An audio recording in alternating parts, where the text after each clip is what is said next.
बिस्मिल्लाहिर्रहमानिर्रहीम। अस्सलामुअलैकुम नाज़रीन, प्रोग्राम सबब मेहरान में आऊं तव्हांजी मेज़बान तेरी मवान नाज़रीन। यकीन जिथे भी हूंदो ख़ुशि हूंदो आबाद हूंदो। यकीन पंहिंजो सुबुह जो आगाज़ अल्लाह साईं जी ज़िक्र ऐं क़ुरान पाक जी तिलावत सां कयो हूंदो।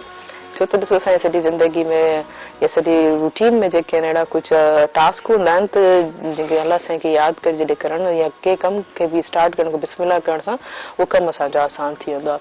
त इहा पंहिंजी लाइफ में हिकिड़ी आदत पाइणु घुरिजे या को जेको अल्लाह साईं जो ज़िक्र या विर्द जेको हर वक़्तु ज़बान ते हुजे या अल्लाह साईं जहिड़ी ख़ूबसूरत कुदरत खे ॾिसी करे सुभान अल्लाह माशाअल्लाह अल्हम्दुलिल्लाह या अल्लाह साईं जो शुक्र हर वक़्तु जेको आहे पंहिंजी ज़बान ते रखणु घुरिजे। ऐं जीअं त नाज़रीन प्रोग्राम सां ताउन कयो आहे टपाल मेज़बान जेके वधाए रिश्तनि जो मान ऐं सिंध जी मेज़बानी जो राज़ बि टपाल मेज़बान चाहे आहे। टपाल मेज़बान जे ताउन सां असांजे प्रोग्राम सभु मेहरान मुंहिंजो ठाबो सजल आहे जिथे अदा सजाद कयूं भलीकार कंदमि भलीकार अदा सजाद कीअं ठीकु आहे। टपाल मेज़बान जी बहितरीन चांहि जेको असांखे थोरी देरि खां बाद में पीआरींदा। जीअं त ॾाढी ज़िंदगी आहे, ज़िंदगी में ॾुख सुख हमेशह हूंदा आहिनि। काफ़ी ॿिए जो ॾुख ॾिसी करे हिकदमि सां अल्लाह साईं को तौबा कंदाऊं पनाह कंदाऊं त या अल्लाह जेको आहे अहिड़ी आज़माइश अहिड़ो ॾुख जेको आहे कंहिं इंसान ज़ात खे न मिले। पर लेकिन दुआ यकीननि जेके मोमिन माण्हू हूंदा आहिनि जेके दिलि में अहसास रखण वारा माण्हू हूंदा आहिनि त उहे यकीननि उहा इहा ई दुआ घुरंदा आहिनि। पर ॾिसो त हींअर जीअं वॾो वाक़ियो थियो आहे हज़ारा कम्यूनिटी खे जेको आहे क़तल कयो वियो ऐं उनजे बावजूदि जेके कराची जे काफ़ी 6 मुख़्तलिफ़ इलाइक़नि में हड़ताल जेकी आहे जारी लॻी पई आहे। हर साल जेको आहे इहो वाक़ियो थींदो आहे। कल्ह हिकिड़ी वीडियो ॾिठी हिकिड़ी नियाणी जेकी आहे रोई रोई अकुनी चए पई त छा असां हिन मुल्क लाइ कुझु कोन कयो आहे, छा असां जेको आहे ॿियनि ज़माननि वांगुरु ॿियूं जेकी को ज़बानूं आहिनि छा असां उन सां गॾु जेका मर्ज कोन था कयूं या असां छा जेको असां बराबरि कोन आहियूं।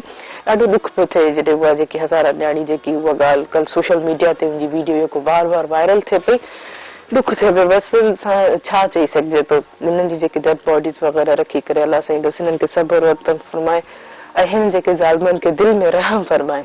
यकीननि इंसान ज़ात हिकिड़ी इंसान ज़ात जो क़तल माना सॼी इंसानियत जो क़तल हिते तक एतिरियूं सारियूं लाशूं एतिरियूं सारियूं जानूं जेकी वञ क़तल थी पई वञे। बसि अल्लाह साईं जेको हिननि सभिनि ते ज़ालिमनि जे दिलि में रहम वता फरमाए। ऐं हिननि सभिनि हज़ारा कम्यूनिटी सां असां यकीननि असां पूरी मेहरान साल विझनि सॼी ॾुख में शरीक कयूं। अलाए हिननि खे जल्द जो जल्द इंसाफ़ ज़रूरु मिलंदो। ऐं जिते तव्हांजो असांजो साथ बि हूंदो फ़ोन कॉल जे ज़रिए नंबर अनाउंस कंदमि जेको स्क्रीन ते बि ईंदो हूंदो 02221022855 डायल करे असांजे प्रोग्राम में ज़रूरु शामिल थींदा। ऐं जिते असांजे प्रोग्राम में हमेशह ख़ूबसूरत महिमान मौजूदु हूंदा आहिनि। अॼु बि असांजे प्रोग्राम में ख़ूबसूरत महिमान मौजूदु आहिनि ऐं हर कंहिं पंहिंजे कंसर्ट हवाले सां माना फील्ड जे हवाले सां पंहिंजे लाइफ जे हवाले सां पंहिंजे प्रोफेशन जे हवाले सां या ज़िंदगी में को अहिड़ो तजुर्बो या उहो असां शेयर ज़रूरु कंदा आहिनि जेको काफ़ी सारी जेके असांखे अवेयरनेस बि मिलंदी आहे। त छो त नाज़रीन असांजा अॼु पहिरियां महिमान उन्हनि खे भलीकार कंदासीं। डॉक्टर फरहान अशरफ तव्हांखे भलीकार कीअं ठीकु आहे। तव्हां माशाअल्लाह पाण ENT जा स्पेशलिस्ट आहियो ऐं मूंखे ॾाढी ख़ुशी थी थिए जो ख़ासि तौर ते ENT जे स्पेशलिस्ट जॾहिं प्रोग्राम में आयो आहे ऐं जेके बि ॾिसंदड़ आहिनि यकीननि कॉल करे तव्हांखां फ़ाइदो ज़रूरु मेन इशूज़ हूंदा आहिनि ENT जे हवाले सां घणा काफ़ी डॉक्टर या काफ़ी जेके नॉर्मल उमेद अगरि पेट में सूर आहे त कान का मेडिसिन वठी छॾी लेकिन ENT जा कुझु अहिड़ा प्रॉब्लम्स हूंदा आहिनि जंहिंजो कोई असर न कंदी आहे दवा। बिल्कुल आपकी बात सही है। ENT में काफ़ी सारे ऐसे इशू होते हैं जो रात में ही बंदे को हॉस्पिटल की ज़रूरत पड़ जाती है, डॉक्टर की ज़रूरत पड़ती है। सबसे पहले तो मैं मेहरान टीवी का शुक्रिया अदा करूँगा कि उसने मेरे को ख़ास के हवाले से मुझे हेल्थ के इशू के लिए सेलेक्ट किया और मुझे एक अपॉर्चुनिटी दी कि मेरे को ख़ास की आवाज़ को हेल्थ के हिसाब से हम बात करें आज मेहरान टीवी पर। और सबसे पहले तो जो CM मोराई साहब गुलाम नबी मोराई साहब वो मेरे को ख़ास की लिटरेसी को और हेल्थ को बहुत ज़्यादा सपोर्ट करते हैं और ये नहीं कि सपोर्ट करते हैं, वो सपोर्ट काम करने वालों को भी बड़ी फेवर देते हैं। बिल्कुल। और जैसे अल अशरफ वेलफेयर ट्रस्ट है और एक विजिट रखा है फेब में मोराई साहब ने जो पर्सनल विजिट है जिसको एडवाइस करेंगे कि और सही यकीन काफी वकील मोराई साहब हमारे जो है खासतौर पर तालीम के हवाले से लिटरेसी प्रोग्राम को बड़ा वो उजागर कर रहे हैं, बिल्कुल प्रमोट कर रहे हैं। दूसरा और जो काम कर रहे हैं अजीज मेमन और फैज खिदवई और इरफान कुरैशी को अच्छी बिल्कुल। चलिए आपसे मजीद होगी, लेकिन आपके साथ एक हमारे बहुत अच्छे पोइट, बहुत अच्छे शायर भी जो है मौजूद है। हुल्तनाज़िन उन्हनि खे भली कार कंदासीं। एहसास अब्बास तव्हांखे भली कार कीअं? ठीकु आहे? अल्हम्दुलिल्लाह ठीक है। तव्हां ख़ुशि आहियो? ठीक ठाक। तव्हांखे ख़ासि तौर ते सुबुह जी थधि जेकी आहे स्टार्ट आहे, ऐं ख़ासि पाण जेके आहिनि बहितरीन जेके आहिनि सुबुह जी जेके मंज़र में जॾहिं शाइरी कंदा आहिनि एहसान आकाश, लेकिन लाइफ थोरी पोइट जेको आहे हर अलॻि एंगल सां हर रंग खे अलॻि सां ॾिसंदा। तव्हांजी सुबुह कीअं थींदी आहे मोस्टली? असल में जेको आहे हर शाइर जेको आहे उनजो फितरत सां मोहबत करण जो हिकिड़ो जेको आहे हिकिड़ो फितरी जज़्बो हूंदो आहे। उहो फितरत वारी जेके शयूं आहिनि, सुबुह वारो जेको असुर वारो टाइम आहे हुन सां मोहबत करण जो शाइर जो हिकिड़ो पंहिंजो अंदाज़ आहे। छो जो त इन्हनि शयुनि सां ई मोहबत जे थ्रू जेका आहे कुझु शयूं असां सरजे वठंदा आहियूं। मूंखे जेको आहे सुबुह वारो जेको असुर वारो टाइम हूंदो आहे जंहिंमें पखी जेके ॿोलणु शुरू कंदा आहिनि ऐं जेके बहिराड़ी में जेके असांजा जेके मारूड़ा आहिनि उहे माल छोड़े जेके पंहिंजे बनियुनि ऐं वथाणनि ते जेके वेंदा आहिनि, उहो पहर इंतिहाई ख़ूबसूरत पहर ऐं वणंदड़ पहर हूंदो आहे। हैदराबाद जी सुबुह बि ॾाढी ख़ूबसूरत हूंदी आहे। अच्छा, ही सान्यो जेको थियो आहे में छा चवणु चाहींदो? कुरतलैन हैदर जी सीटूं आहिनि त असीं सभु जेके आहियूं फासिस्ट थी विया आहियूं। असां माना हिकु ॿिए ॾे पंहिंजे हथियारनि जा मुंहुं करे छॾिया। सो हीउ हिकिड़ो इंसानियत सोज़ वाक़ियो आहे। इन ते जेतिरी बि निंदा कजे वग़ैरह, छो हज़ारा जेके मासूम हज़ारनि जो जेको क़त्लेआम कोटिया में जेको थियो आहे, मतिलबु त हिन मुल्क खे हिकिड़ो तहसुब परस्ती तरफ़ माना वठियो थो वञे। माना हिकिड़ो मैसेज छॾियो थो वञे त हिकिड़ो माना मज़हब जी आड़ में, तहसुब जी आड़ में माना हिकिड़ो माण्हुनि खे फासिस्ट कयो थो वञे।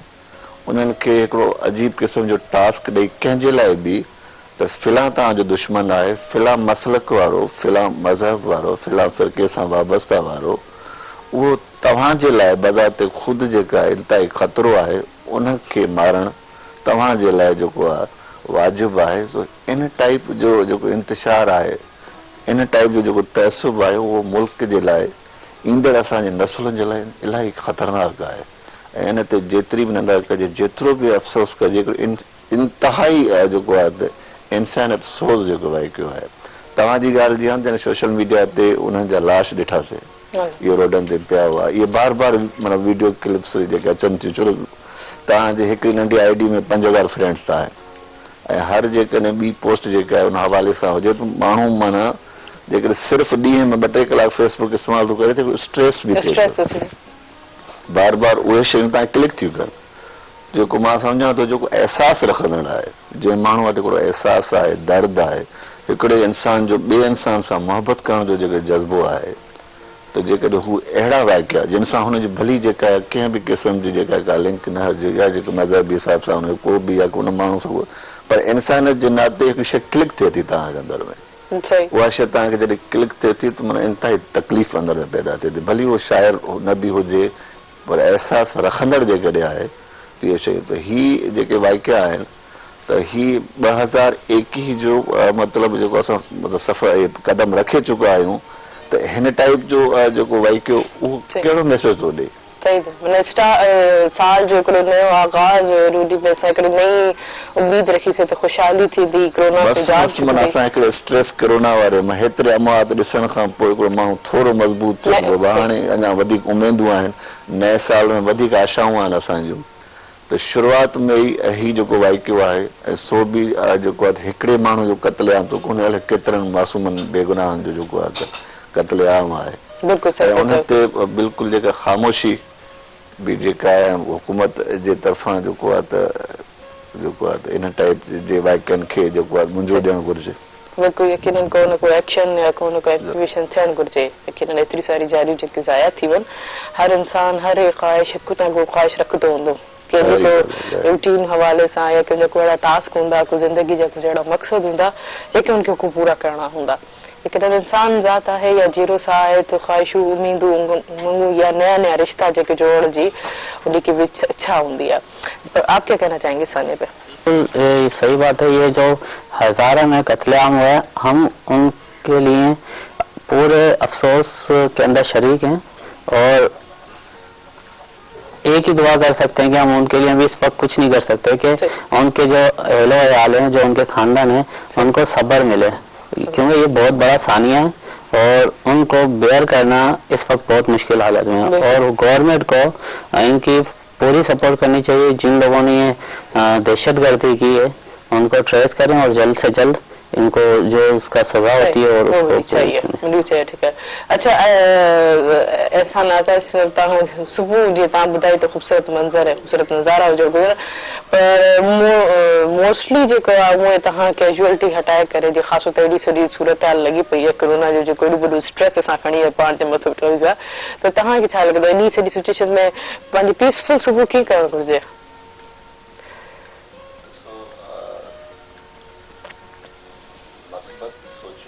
ज़बरदस्त तव्हांजे अंदर में मस्बत सोचूं आहिनि या जेकॾहिं तव्हां पंहिंजे अंदरि उन्हनि खे जेको आहे इजाज़त ॾियो था त सोचूं तव्हांजे अंदरि मतिलबु दाख़िल थियनि। ऐं मस्बत सोचुनि जे लाइ तव्हांखे मस्बत रस्ता, मस्बत रुख ऐं मस्बत दोस्तनि सां मिलणु घुरिजे जेके तव्हांजे मतिलबु तबियतुनि में नेगेटिविटी वारो असरु न छॾे। त अहिड़े रीति जेको आहे तव्हां पंहिंजो ॾींहुं बल्कि पंहिंजो सॼो ॾींहुं न सिर्फ़ु सुबुह वारो पहर बल्कि सॼो ॾींहुं मुंहिंजे ख़्याल में जेकॾहिं तव्हां हिकु मस्बत माण्हू सां मिलंदो सॼो ॾींहुं तव्हां मस्बत सोचो। बिल्कुलु सही था चओ, ॾाढो पॉज़िटिविटी, पॉज़िटिव पर्सन ऐं पॉज़िटिव थॉट्स, इहे असांजी एनवायरमेंट बि सॼी पॉज़िटिव हूंदो त पोइ यकीनन हर शइ इंसान बि पीसफुल अंदरि में रहंदो। पर हींअर हम त शॉर्ट कुझु ब्रेक ते ब्रेक खां पोइ कंटिन्यू कंदासीं। नाज़रीन, हिन प्रोग्राम सां ताउन कयो टपाल मेज़बान जेके ॿुधाए रिश्तनि जो मान ऐं सिंधी मेज़बानी जो राज़ बि टपाल मेज़बान चांहि आहे जेको असां जा बहितरीन अंदाज़ में ठाहे रहिया जेको थोरी देरि खां पोइ असां इंजॉय कंदासीं। काॾे न वञिजो, असां सां गॾु रहिजो।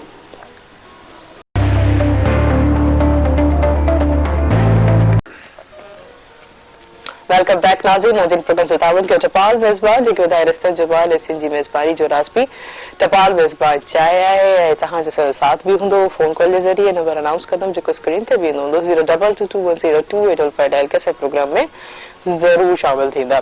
ऐं जीअं त नाज़रीन पंहिंजो हमेशह चवंदा आहियूं त जीअं अहसान आका साहिबु ॻाल्हि करे त पॉज़िटिविटी हुजे, ॾाढी कोशिशि कंदा आहियूं त पॉज़िटिविटी थिए, लेकिन जे अहिड़ा वाक़िया अहिड़ा तॾहिं चवंदा आहिनि त हमेशह सुठो ॾिसिजे।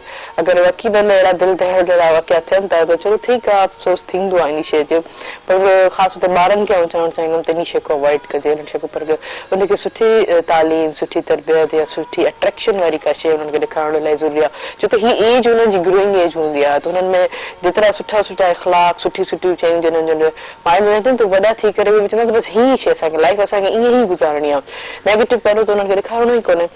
जी डॉक्टर साहब, हम आपके पास आएंगे। आप बेसिकली मीरपुर खास से बिलोंग करते हैं? जी हाँ, मेरी रैश मीरपुर खास है। वैसे ENT की मेरी ट्रेनिंग और मेरी ड्यूटी जो है सिविल हॉस्पिटल हैदराबाद है लालबत्ती में। तो आप रोज डेली आउट पे होता है और साथ सोशल वर्क चलता है मीरपुर खास में आलशरा वेलफेयर ट्रस्ट की तरफ से। अच्छा, आप सुबह सुबह जब आते हैं, सुबह सुबह का मंजर देखते हैं यहाँ से यहाँ तक, रोज इतनी ग्रीनरी भी होती है, तो कैसा लगता है? माशाल्लाह, मीरपुर खास से जब निकलते हैं आजकल तो सब तहाँ चाय तो खड़ो, तहाँ चाय पीना, टपाल मेजबान की चाय पियो तो सही, आप भी चाय आजकल तो माशाल्लाह ज्यादा खूबसूरती है क्योंकि फॉग भी हो रही होती है सुबह में। जब सुबह हम निकल रहे होते हैं 6 साढ़े 6 बजे ड्यूटी पे, हमें 8:30 बजे पहुंचना होता है, तो फॉग के साथ ड्राइव करने में वो कहते हैं ना मजा दोबारा हो जाता है। अच्छा, वो तो इतनी फॉग होती है, इतनी धुंध होती है, तो कैसे आप सेफ्टी का कितना ख्याल रखते हैं? बस लाइट में ऑन होती हैं और फिर स्लो अपना सफर करना। और सामने वाले जो ड्राइवर हजरात होते हैं, ये वन वे रूट है, कोई इतना ऐसे नहीं होता, तो फिर भी 2 वे होता है, तो ये इजी हो जाता है। इजी हो जाता है। बहुत जबरदस्त बना है डॉक्टर। सुबह सुबह जो है खूबसूरत नज़ारा ॾिसंदा आहिनि, ख़ासि तौर थधि में वरी धुंध जो मज़ो जेको अलॻि हूंदो आहे, पर पोइ बि चवंदमि त सेफ्टी जो जेको आहे वधि में वधि ख़्यालु रखो। इलाही धुंध इलाही कोहीड़ो थिए थो, हैदराबाद शहर में भी सुबह सुबह सां थींदो आहे। अच्छा, तो मतलब और हम तो चले, हमारी ड्यूटी हमें तो पहुंचना है, लेकिन सिविल हॉस्पिटल के हालात ऐसे होते हैं कि जब हम OPD में स्टार्ट करते हैं तो लोग 8:30 बजे 9 बजे से पहले ही पेशेंट बैठे होते हैं। हमें आइडिया लगता है कि 100+ OPD की स्लिप्स कट चुकी हैं और इतनी हालत में इतने मरीज होते हैं, जैसे आपने कहा कि ईएनटी के हवाले से तो जो भी बंदा टेबलेट ले लेता है इजी हो जाता है, लेकिन ईएनटी के पेशेंट को डॉक्टर के पास आना ही पड़ता है। बिल्कुल। तो सुबह इतनी धुंध में, इतनी फॉग में पेशेंट ओपीडी के बाहर होता है। वो ज्यादातर तो वो रात को ही स्टे कर लेते हैं, रात को स्टे कर लेते हैं इंटीरियर से बदीन से या उमरकोट से, इस थर पार कर से, और रात को सफर करके निकल जाते हैं। पहले तो पूरी सिंध एक ही है, हम उनसे जो है डिस्ट्रिक्ट या सिटी वाइज जो हम काउंट करते हैं उसे, मतलब सिंध के दूसरे थर पार कर से सारा इस तरफ आ जाता है। जैसे यकीन ई जिन वाकई टाइम जॾहिं परे परे को जॾहिं ईंदा आहिनि त मूं बि हिकु ॿ दफ़ा विज़िट कयो हॉस्पिटल जो, ॾाढो थींदो आहे त यकीन पशु बेचारे इंतजार करते हैं कि डॉक्टर आए। अच्छा, आप अपनी टाइमिंग पे पंक्चुअल होते हैं? हाँ, तकरीबन सिविल हॉस्पिटल के जितने भी ओपीडी डॉक्टर्स हैं अपने टाइम पे पंक्चुअलिटी के साथ पहुंचते हैं। अच्छा, ये आपने ईएनटी क्यों चूज किया? हाँ, शौक था मेरा ईएनटी में। जी हाँ, ईएनटी की मेरी हाउस जॉब भी मैंने ईएनटी में की, और फिर मेरे खुशी और शौक से जो काम किया जाता है वो अच्छा किया जाता है। अच्छा, कोई वजह तो होगी ना, कोई खास ऐसा कोई ध्यान? मेरी इंटेंशनली अटैचमेंट ईएनटी के साथ थी। जब मैं एमबीबीएस चल रहा था उस टाइम पर भी हमारे जो ईएनटी का सब्जेक्ट होता था, मैं प्रायोरिटी उसी को देता था कि यार मुझे अच्छा लगता है। अच्छा, और दूसरी बात कि जो इसके पेन के पेशेंट होते हैं, ईयर एक के या दूसरे, बहुत ज्यादा किराए करते हैं और बहुत ज्यादा परेशान होते हैं कि उनको किस तरीके से रिलीफ हो जाए ना। अच्छा, इसका ठोस हल भी नहीं पता चलता प्रॉपर तरीके से। जब ऐसे पता चले ये शायद जैसे अभी सांस की प्रॉब्लम होती है, या यहाँ से कोई हड्डी बढ़ जाए, या साइनस का कोई प्रॉब्लम होता है, तो ये सारी मोस्टली। अच्छा, सांस रुक रही है तो मतलब हड्डी बढ़ गई है, या सांस रुक रही है, या तो कोई और इशू है, या कोई एलर्जी या कोई डस्ट है। ये मेन चीजें दो तीन नहीं, हर चीज की साइन सिम्टम अलग है। ठीक है ना, हड्डी बढ़ी हुई है तो उसका साइन सिम्टम अलग है, गोश्त बढ़ा हुआ है तो उसका साइन सिम्टम अलग है, साइनस है तो उसका साइन सिम्टम अलग है, और आपकी एलर्जी है तो उसके साइन सिम्टम अलग है। ये जो कंसल्टेंट, ये लेमैन जो होते हैं और जो डॉक्टर नहीं इस चीज को समझते नहीं, वो ऐसी बात कर रहे होते हैं कि सब चीजें एक हैं, लेकिन जो डॉक्टर होता है वो समझ जाता है कि इसको क्या डिजीज है और मुझे इसको ट्रीट कैसे करना है। सही समझते हैं। चले, इस ईएनटी के हवाले से मजीद आपसे और कॉमन डिजीज क्या होती हैं, कान नाक का क्या कनेक्शन होता है, और इसको किस तरीके से हम, मेरे दूसरे भी टीवी चैनल्स में होते हैं तो मैं वहाँ पर भी उनको गाइडलाइन देता हूँ कि इस तरीके से हम इसको केयर कर सकते हैं, जिसकी वजह से हम कान के अंदर और नाक के अंदर ईएनटी डॉक्टर के पास हमें जाना नहीं पड़ेगा। जबरदस्त, ये सच्ची में फिर कोई डॉक्टर के पास नहीं जाएगा? नहीं जाए ना। चलो ठीक है, वो हम आपसे पूछते हैं कि वो क्या, वो मैं चाहता हूँ कि आपके व्यूअर्स हैं वो इस बात को सुने और अच्छे तरीके से इसके ऊपर अमल करने के पास आती हूँ। एहसान आकाश साहब के पास जाऊंगी। जी एहसान आकाश साहब, तव्हां केतिरा भला शायरी में किताब लिखिया आहिनि, छा केतिरी थियूं आहिनि, ऐं शायरी तरफ़ कीअं आहियो, कंहिं मुतासिर थियो? असल मूं 8 किताब मुरतब कया आहिनि पंहिंजा, ऐं शायरी जा कुछ किताब मुरतब कया आहिनि, 2 कहाणी जा किताब मूं मुरतब कया आहिनि, ऐं हिकिड़ो सिंध पंजाब जे गॾियल शाइरनि जो हिकिड़ो मूं जेको आहे किताब अक्से जाना हम, उहो मूं मुरतब कयो। उन सां गॾोगॾु मां पंहिंजे एहसास पब्लिकेशन जे प्लेटफॉर्म तां 20-25 किताब मुख़्तलिफ़ मौज़ूअनि ते जेको आहे शाया करे चुको आहियां, ऐं गुज़िरियल 2.5-3 सालनि खां एहसास मैगज़ीन कढी रहियो आहियां, हिकिड़ो अदबी मैगज़ीन आहे, ऐं उनजे प्लेटफॉर्म तां हर साल हिकिड़ो मेगा इवेंट रखाईंदा आहियूं, जंहिंमें असां पंहिंजे सुञाण धुरनि खे उनखे एवार्ड ॾींदा आहियूं, शील्ड ॾींदा आहियूं, मुशाइरो कराईंदो आहियां, किताबनि जी महूरतूं हूंदियूं आहिनि, मतिलबु प्रोग्राम ऑर्गेनाइज़र जी हैसियत सां। अच्छा, मतलब तव्हां शौक़ पैदा किए थे शायरी जो, जी मूं पहिरियों पुछो, केॾी उमिरि खां जेको तव्हां शायरी खे सिर्फ़ शौक़ कोन था चई सघूं, छो जो त मां सम्झां थो त इहो हिकिड़ो माण्हूअ जो हिकिड़ो फितरी लॻा आहे मुंहिंजो, बसि हुन सां। ज़बरदस्त, छो जो मुंहिंजो इश्क़ आहे मुंहिंजो शायरी सां न। मतलब कॾहिं ख़बर पई त तव्हांखे इहो फितरी लॻा शायरी सां? कहिड़ी उमिरि में तव्हांखे ख़बर पई त तव्हां सुठा शाइर थी सघो था? माण्हू बालिग़ आहे त एहसास जनम वठनि था। सही, मतलब तव्हांखे जेकॾहिं तव्हांखे सही ग़लति जी ॼाण थी वञे, तव्हांखे ख़बर पए थी त हीअ शइ ॾुख आहे, हीअ शइ सुख आहे। सही, दुख ऐं सुख में जेकॾहिं तव्हां हिकिड़ो फ़र्क़ु महसूसु करे सघो था, सही, ऐं जॾहिं उन टाइप जो अहसासु तव्हां में अचे थो, ऐं तव्हां जेके साम्हूं वारे खे चओ था हीउ मुंहिंजो दोस्त आहे, हीउ दुश्मन आहे, एतिरी ॼाण जॾहिं तव्हांखे थी वञे त अहसासु ॼण वठण था। बाक़ी उन सां लॻाव जेको आहे त उहो जेको आहे हर माण्हू शाइर कोन थो थिए ईअं सम्झो। ऐं अमूमन हिकिड़ी कहावत बि ईअं आहे, खणी ईअं खणी चइजे त इश्क फलाणे खे थियो तॾहिं शाइर थी वियो, ईअं बि चई सघिजे थो। त ज़ाहिरी ॻाल्हि आहे बिना इश्क जे त तव्हां सफ़र नथा करे सघो न। जीअं साईं GM साहिब जूं सिटूं आहिनि न, इश्क जे हवाले सां जेकॾहिं मां थोरो हुनखे डिफाइन कंदुसि त जेकॾहिं तव्हांजी ज़िंदगी बेकैफ़ आहे, माना जंहिंमें खुमार न हुजे, मज़ो न हुजे, नशो न हुजे, तव्हांजी बेकैफ़ ज़िंदगी में इश्क जेको आहे हिकिड़ो तव्हांजी ज़िंदगी जो वसीलो आहे। माना इश्क बज़ाते ख़ुदि हिकिड़ी कैफ़ियत आहे जेका ट्रामे खे बि सोन बणाए छॾे, ख़ाक में खे बि कीमिया जो दर्जो ॾे। त इन टाइप जो जॾहिं तव्हांजा जज़्बा ऐं माना पैदा थियनि। सन 2002 खां मूं पहिरीं कहाणी लिखी खुलियल अखियुनि जा सपना, जेका Halar digest doctor Zafar Abbasi Kawish publication group मां कढंदो हुयो। डॉक्टर ज़फ़र अब्बासी हालार डाइजेस्ट अॻु निकिरंदो। सन 2002 में मूं पहिरीं कहाणी जेका लिखी खुलियल अखियुनि जा सपना, मुंहिंजी उन में शाया थी। उनखां पोइ इंस्पायरेशन थी त लिखिजे। ऐं पोइ उन सन 2002 खां वठी हींअर ताईं अञा ताईं लिखूं था। जॾहिं थकियासीं त ॿियो धंधो कंदासीं, ॿियो कमु कंदासीं। जेके चाह हूंदी आहे उहो कॾहिं बि पंहिंजे फन सां पंहिंजे उन सां बोर कोन थींदो आहे।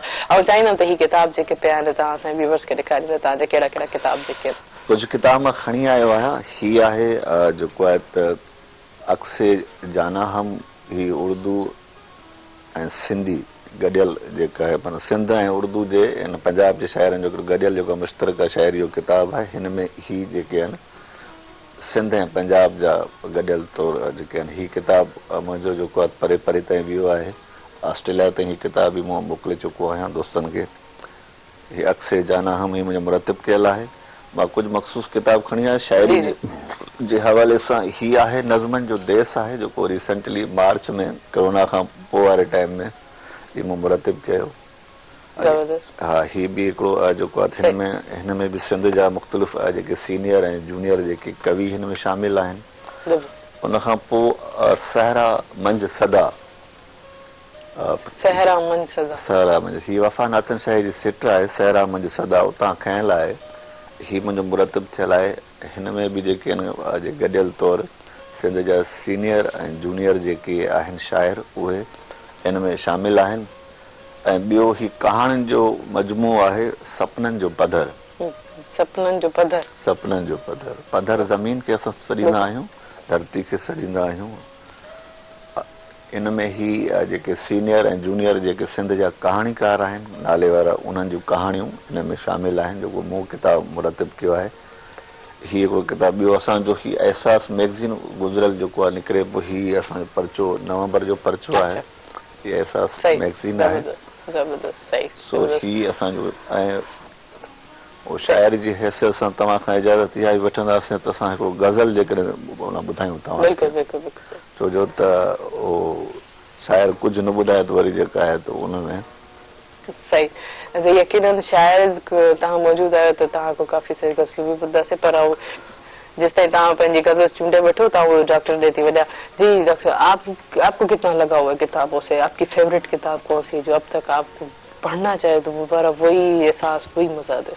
हमारी तो MBBS की बुकें इतनी मोटी होती है, इनकी बारी नहीं आती। लेकिन फिर भी पोइट्री अच्छी लगती है। शायरी जो होते हैं पोइट, ये जहाँ जहाँ कलेक्शन जो अच्छी होती है वो कभी कभी टाइम मिलता है तो फिर इसको स्टडी करते हैं। मतलब एक इन किताबों के अलावा भी कभी कभी निकालना पड़ता है ना इसके लिए, क्योंकि बात करने के लिए अवेयरनेस।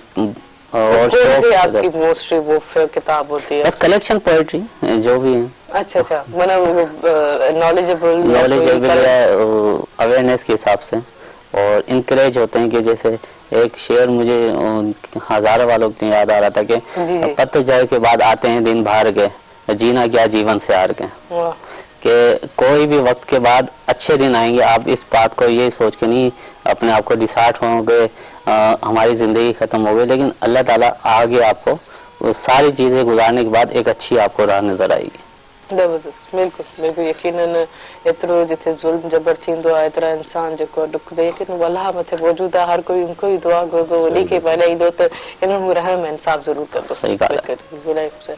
जी जी तव्हां जैसे ऐं शायदि ब्रेक ते वञा ब्रेक खां पोइ ज़रूरु कंटिन्यू कयूं था अञा ही वक़्तु शॉर्ट कमर्शियल ब्रेक जो हिन प्रोग्राम सां ताबुन कयो टपाल मेज़बान जेके वधाए रिश्ते जो ॿार ऐं सिंधी मेज़बानी जो राज़ बि टपाल मेज़बान चाहिया आहे काॾे न वञिजो असां सां गॾु रहिजो।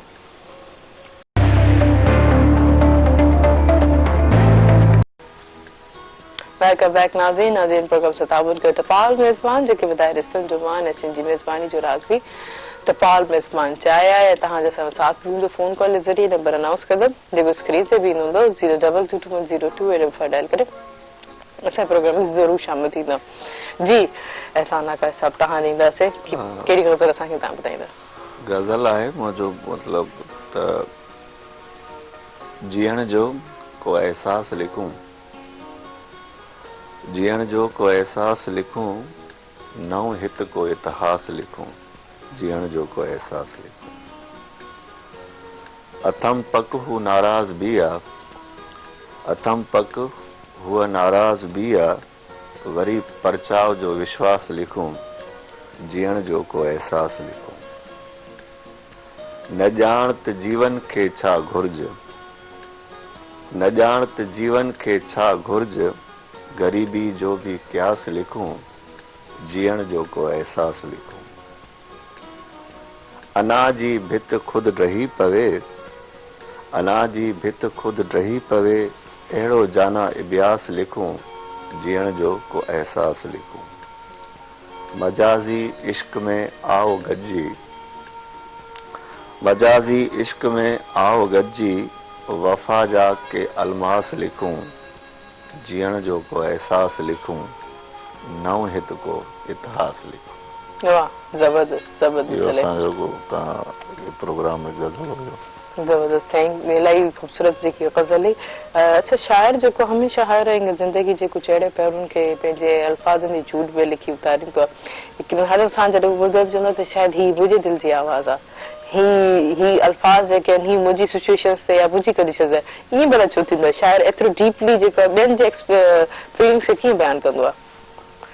उहो हसासत जेका आहे मतिलबु जेकर शाइर में न आहे लेखक में न आहे त उहो समाज जो दर्द नथो लिखी सघे न तव्हां में जेकॾहिं हिकु जेतिरी क़दुरु वधीक हसासियत हूंदी तव्हां साम्हूं वारे जो रोअण ॾिसंदो त बि तव्हांखे क्लिक थींदो त मतिलबु इहो छो थो रहे उहो रोअण तव्हांखे पंहिंजो लॻंदो ॼण तव्हांखे महसूसु थींदो ॼण इहो तव्हांजे अंदरि मां ई को रोई रहियो आहे ऐं उहो तव्हांखे बार बार मतिलबु झुंझलाए रहियो आहे मतिलबु हिकिड़ो तव्हांखे बार बार तव्हांजे हिन अहसास जे दरवाज़े ते नाक करे रहियो आहे त इहो छो थो रहे पोइ जॾहिं उनजा सबब मालूम थींदा आहिनि त पोइ हिकिड़ो कहाणीकार हूंदो आहे त कहाणी सर्जे वठंदो आहे मज़मून निगार हूंदो आहे त हू जेको आहे त उनजे उन दर्द कथा ते मज़मून सर्जे वठंदो आहे शाइर हूंदो आहे त जेका हिकिड़ी सिट जेका आहे मतिलबु सर्जे वठंदो आहे या पूरो नज़म सर्जे वठंदो आहे गज़ल सर्जे वठंदो आहे जेसी ताईं हू समाज जे दर्दनि खे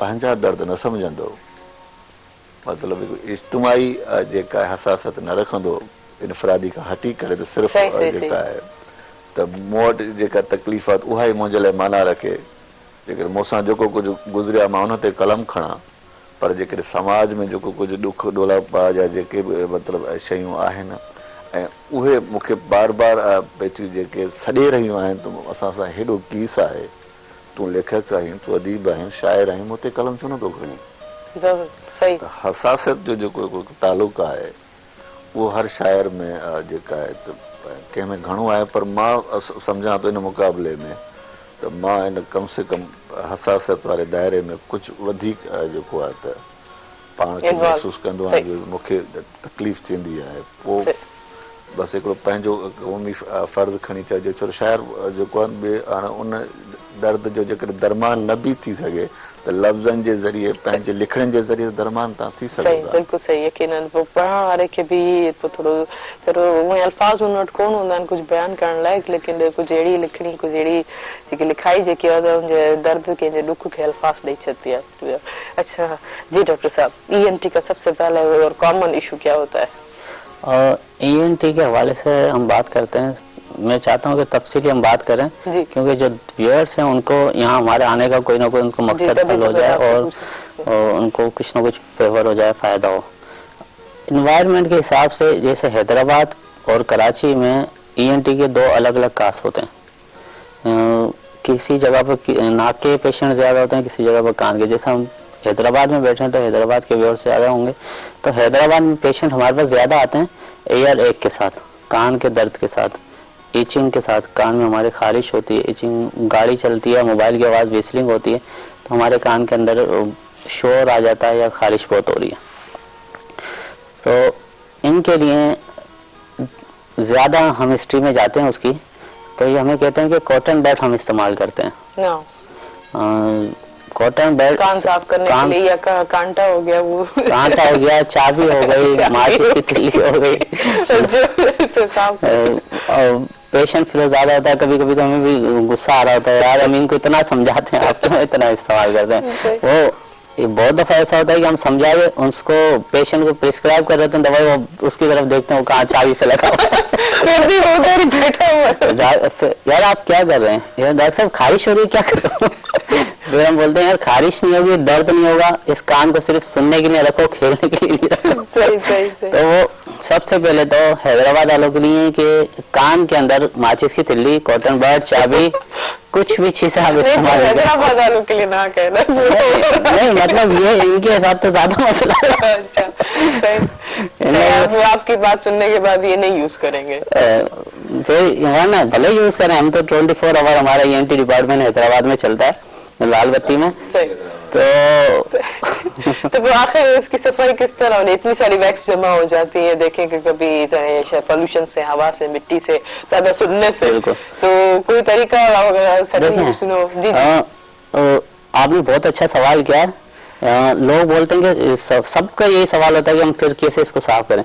लेकिन ना कुरान पाक में इस कान की सफाई की हुक्म है, ना मेडिकल में। अच्छा, मतलब साफ ना करें कान को, आप नहीं साफ करें। ये इतना वैक्स जमा हो जाता है, सुनाई नहीं देता। वो वैक्स आपके फायदे के अंदर है, वो वैक्स आपके फायदे के अंदर है, वो डस्ट और मिट्टी की। जी हाँ, वो सारा आपके फायदे के अंदर है। रीजन क्या है कि जो आपकी टेम्परिंग मेम्ब्रेन होती है उसको प्रोटेक्ट कर रहा होता है आपका वैक्स। सही। और जब आप चाबी से, माचिस की तिल्ली से या कॉटन बड से उस वैक्स को निकाल देते हैं, 2 काम करते हैं। या तो पुश करके टेम्परिंग मेम्ब्रेन, कान के पर्दा जो होता है उसके करीब उसको टच कर देते हैं। सही। तो फिर आपको इचिंग होती है, खारिश होती है और पेन होता है। सही। या आप उसको निकाल के बाहर फेंक देते हैं, तो फिर जो आपकी हवा जा रही होती है डायरेक्ट आपकी टेम्परिंग मेम्ब्रेन को लग रही होती है, मट्टी जो डस्ट होती है डायरेक्ट आपकी टेम्परिंग मेम्ब्रेन को लग रही होती है। इवन जो आप शावर लेते हुए पानी जो आप कान में जा रहा होता है वो डायरेक्ट आपकी टेम्परिंग मेम्ब्रेन को लग रहा होता है। इस वैक्स की वजह से सुनाई कम देता है, कहते नहीं कि कान साफ नहीं किए क्या, जो तुम्हें कर रहे इतनी देर जाता कान साफ करती है, मुझे में कौन तो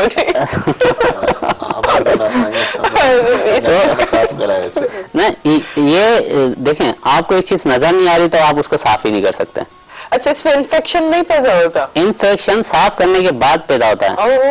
वैक्स को, कचरे को आप कुछ भी करेंगे वो ड्राई हो जाता है। नई गाल उधर में आई है तो कोई पहले पैर हो जाए साफ रखा जाए। हाँ, इसको हमारे कहीं हुक्म ही नहीं है ना। अच्छा, हुक्म नहीं है हमें। ईएनटी स्पेशलिस्ट के पास अब जाएंगे, अगर कान में अगर आपको ऐसा फील होता है, कभी आप टच करते हैं तो मेरा वैक्स ज्यादा हो गया है, तो आप ईएनटी स्पेशलिस्ट के पास जाएंगे, वो देखकर इतना वैक्स रिमूव करेगा जितनी वो आपकी टेम्परिंग मेम्ब्रेन को प्रोटेक्ट कर ले। अच्छा, मतलब थोड़ा सा रिमूव करेगा। जी हाँ, क्योंकि हमें प्रोटेक्शन चाहिए ना, ये हमारा आर्मी है वैक्स। सही। अच्छा, वैक्स के कलर से भी पता चलता है कि इंसान की बॉडी इन्फेक्शन। देखें, कान, हम कपड़े को पानी में डाल के रख देते हैं तो उसकी क्या कंडीशन हो जाएगी, ठीक है ना। इस तरीके से हम टेम्परिंग मेम्ब्रेन में हमारी झिर्री होती है, पर्दा जो होता है बिल्कुल, और उसके अंदर पानी लगेगा, एयर लगेगी तो ड्राई हो जाएगा, इचिंग करने लग जाएगा, खारिश होने लग जाएगी, पेन स्टार्ट हो जाएगा। पानी लगेगा तो फिर आप वाली बात इन्फेक्शन पैदा हो जाएगा उसमें, तो फिर उसके तो अदर डिजीज हैं, ये फिर आपको ऑपरेशन तक ले जा सकता है। तो इसलिए कान की तो आप सफाई करना भूल जाएं। अच्छा, भले नजर आना चाहिए। नहीं, नजर नहीं आता ऐसे नहीं।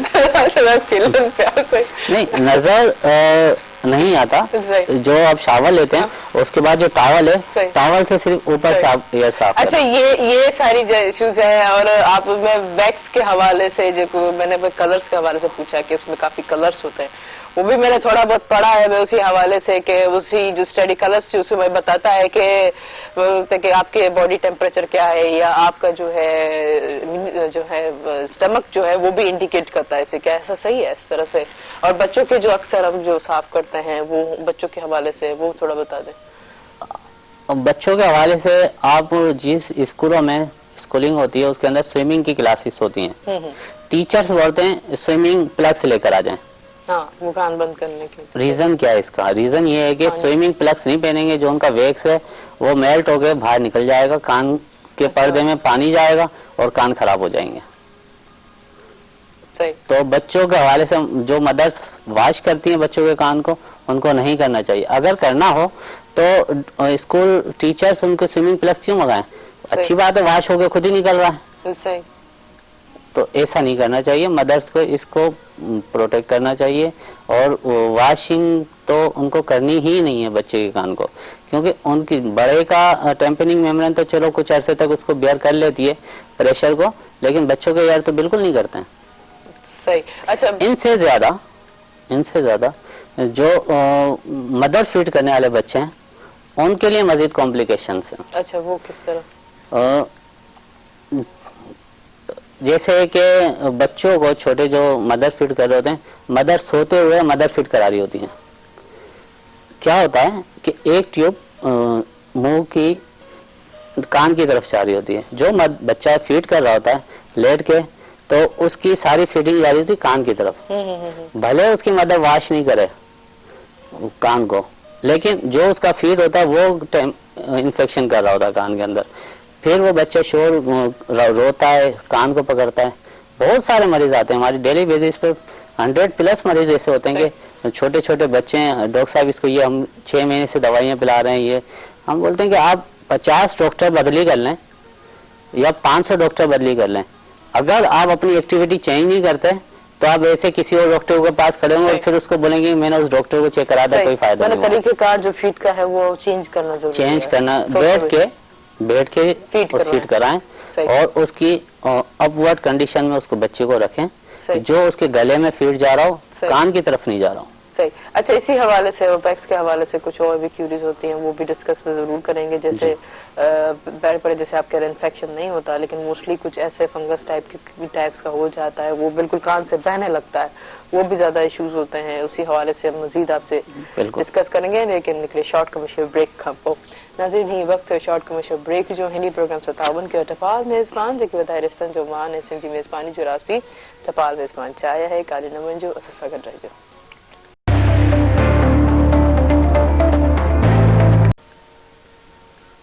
वेलकम बैक नाज़रीन प्रोग्राम 57 के टपाल मेज़बान जेके वधाए रिश्तनि जो वान ऐं सिंधी मेज़बानी जो रास भी टपाल मेज़बान चाहिए है। ऐं तव्हांजो असां साथ भी हूंदो फ़ोन कॉल जे ज़रिए। नंबर अनाउंस कंदमि जेको स्क्रीन ते बि ईंदो 022210285 डायल के प्रोग्राम में जरूर शामिल थींदा। जी, आप बता रहे थे इसके इन्फेक्शन कहाँ से स्टार्ट होता है और ये बार बार हम जो इसमें ईचिंग करते हैं, इसमें कहाँ से 3 स्टेजेस पे बढ़ जाता है, फिर ये जो लिक्विड निकलना स्टार्ट होता है, क्या कहना चाहेंगे पूरा? फिर ये क्रोनिक सबओटाइटिस मीडिया हो जाता है। क्रोनिक स्टेज में जब जाता है तो फिर ये बोन को इफेक्ट करता है। मास्टोइड बोन जो होती है उसको नेक्रोसिस करने लग जाता है, उसको खाने लग जाता है ये इन्फेक्शन। अच्छा। जिसकी वजह से फिर ये तकरीबन 3 घंटे का प्रोसीजर है, जो हम यहाँ से इसको सर्जरी करते हैं और जहाँ जहाँ पर वो सारा गंद जमा हो गया होता है, रुक गया होता है और जो उसके सेल्स हो गए होते हैं जनरेट, उसको हम रिमूव कर रहे होते हैं। मतलब कि आपकी जो छोटी बोन्स होती हैं वो रिमूव हो गई, बड़ी बोन रिमूव हो गई और आपकी टेम्पनिंग मेम्ब्रेन रिमूव हो गई, सिर्फ एक कॉटन बड से। अच्छा, फिर ये कॉटन बड क्यों बनाए गए हैं, इनके इन्वेंशन क्यों किया गया है? इससे अच्छा तो वो होता ही नहीं ना। बहुत सारी ऐसी चीजें जो इंसानी जान के लिए नुकसानदेह लेकिन मार्केट में अवेलेबल हैं। सही। बहुत सारे मरीज उससे हम इंटरव्यू करते हैं हिस्ट्री अपनी लेने के लिए, तो हमें कहते हैं कि ज़्यादातर फीमेल्स जब हम ग्रोसरी लेने जाते हैं शॉपिंग मॉल में या कहीं, तो कॉटन बस हम मंथली के हिसाब से पैकेट लेते हैं। मैं खुद लेती हूँ आप नहीं लूंगी। सही। तो हम उनको सिर्फ एक बात कह देंगे, सबसे पहले आप दवाई नहीं लें। सही। आप दवाई आपको लेने की जरूरत नहीं है। आप घर जाएं, पहले कॉटन बड को उठा के गली में फेंक दें, उसके बाद आप दवाई लेंगे तो आपको फायदा होगा। अदरवाइज आपको ये दवाई फायदा नहीं करेगी। आप किसी और डॉक्टर के पास खड़े होकर बोल रहे होंगे मैंने डॉक्टर फलान को चेक कराया था और फायदा नहीं हुआ, आप दूसरी दवाई दे दें। सही। मतलब ये चीज अभी तय है तो मेडिकल पॉइंट ऑफ व्यू से इस चीज को रिमूव नहीं किया जाए। मेडिकल पॉइंट ऑफ व्यू से भी, और हमारे इस्लाम में हर बीमारी का इलाज है। कान की सफाई का तो कहीं नहीं लिखा हुआ। सही। मैंने बहुत सारे उलमा किराम से भी इसके लिए, जो मेरी फील्ड है क्योंकि मेरा शौक भी है, जो हम थोड़ा सा वो सिर्फ कान का मसा करना है। सही सही। ठीक है, जो हेलिक्स हैं और इसकी हमें जो बाहर थोड़ा वो हो जाता है उसको। और वही मैंने आपको कहा कि जो आपका टॉवल से आप कर रहे होते हैं तो उसको सिर्फ उंगली में टॉवल को लेके ऊपर से साफ कर दें बस, अंदर से। सही। अंदर आपको उसकी जो ट्यूब में जाने की जरूरत ही नहीं है। सही। अच्छा, एक ये इशू, इनर एयर के अंदर तो आपको जाना ही नहीं है। सही। जबरदस्त, एक नई नॉलेज का पता चल ये गया। आउटर एयर आप वॉश करें, साफ करें, सब कुछ करें। इनर एयर में जाएंगे तो फिर तो मसले, फिर तो मैंने आपको बताया कि बोन भी खाने लग जाते हैं, ऐसे सेल पैदा हो जाते हैं। सही सही। यकीनन इन जो केयर करण घुर्जे। काफ़ी ENT जा काफ़ी अहिड़ा मसला हूंदा आहिनि जेको नॉर्मल घरनि में असांखे नॉर्मल रूटीन में नहीं पता चलता। बुखार है तो ये टेबलेट ले ली, या सर में दर्द है तो ये टेबलेट ले ली, या पेट में दर्द है तो ये ले ली। लेकिन ENT का ऐसा इशू था। अच्छा, काफी का ऐसे मैंने देखा है, ये ऑयल जो हम घर में जो इस्तेमाल करते हैं, ऑयल डाल देते हैं। ऑयल डाल देते हैं। बहुत सारे मरीज हमें कहते हैं कि हमने ऑयल को लहसुन में पकाकर ऐसे करके डाला है। अच्छा। फिर हम उनको बोलते हैं ये खाने की चीजें, कान में डालने की चीजें नहीं, आप इनको खाएं। अच्छा, मतलब ऑयल भी नहीं डालना चाहिए जिससे कुछ भी नहीं करना कान के साथ। एक भाई मैं आपको बात बता रहा हूँ, ऑन एयर बता रहा हूँ कि जितना आप कान के साथ छेड़छाड़ करेंगे कान उतना आपको तंग करेगा। अच्छा, ये अल्कोहल परफ्यूम भी लगाना शुरू कर देते हैं। बहुत सारे हैं। एक केमिकल होता है जिससे वो कचरा सारा ऊपर को निकल आ जाता है, हाइड्रोजन पेरोक्साइड। वो लोग डाल के कचरे को बाहर निकालते हैं। अच्छा, तो मतलब आप हैरान होते हैं इनसे। ये गलत कर रहे हैं ना, वो अपनी जान के लिए नुकसान कर रहे हैं। सही सही सही सही। जबरदस्त। अब नहीं पता, मतलब ENT के हवाले से इतनी अवेयरनेस नहीं है। ना, जो चीज हमें नजर नहीं आ रही हम उसमें तो काम ही नहीं कर सकते। मरीज को कान नजर नहीं आ रहा है, सही, वो उसको डील कैसे करेगा? सही सही। मतलब तो तेल लगाना भी हम बंद कर दें, कुछ कान के अंदर तो आपको कुछ करना ही नहीं है। सही सही। कुछ भी करेंगे, जितना आप कान के साथ छेड़छाड़ करेंगे, खेलेंगे, प्ले करेंगे तो वो आपके साथ खेलेगा। सही। अच्छा, तव्हां छा चवण चाहिदो करे, तव्हां भी ये शयूं यकीनन हाणे त तव्हांखे ख़बर पइजी वेंदी, एतिरी अवेयरनेस थिए थी त इन हवाले सां इंसान परे ई रहे त बहितर आहे। अहिड़ी सुठी अवेयरनेस आहे। अमूमन असांजे ॿाहिराणियुनि में त या खणी हूं बि नंढो ॿार पैदा थींदो आहे, तव्हां वारी ॻाल्हि जी आहे, अधु शीशी ज़रे घटि असां हुन में तेल विझंदा आहियूं कननि में। तॾहिं ॿार जी आड थींदी आहे त मतिलबु ॿार रहंदो आहे त बि तेल विझंदा आहियूं। ऐं हाइड्रोजन पेरोक्साइड जेको तव्हां चओ त इहो जो कननि में विझी माण्हू जेको आहे वेक्स साफ़ कंदा आहिनि, इहो बि आम जाम आहे। सस्ती में शीशी मिली वेंदी आहे, 2-3 मतिलबु उन जा ड्राप्स विझी करे हू अंदरि बड़कड़ शुरू कंदो आहे त बस कन जी सफ़ाई थी वई।